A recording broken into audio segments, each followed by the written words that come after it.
juice that last apple. So here we go. Benefit of juicing on the Nama J2 juicer. You don't have to core the apples.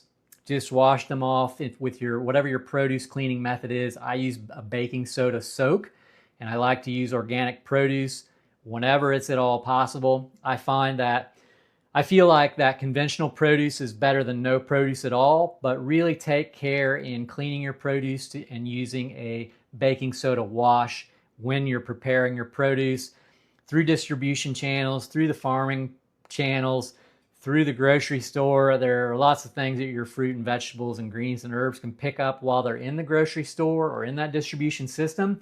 So give it a good cleaning prep and you'll be good to go. Let's juice that apple.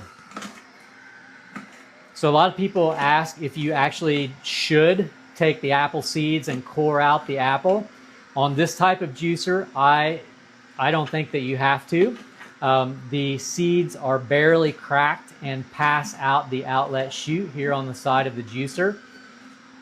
Studies show that in order to receive the lowest amount of toxicity from apple seeds, you have to fully grind and powder 150 seeds minimum, and some studies say as many as 1,500 seeds fully powdered, fully ground, fully consumed before you receive the lowest amount of toxin from the apple seeds.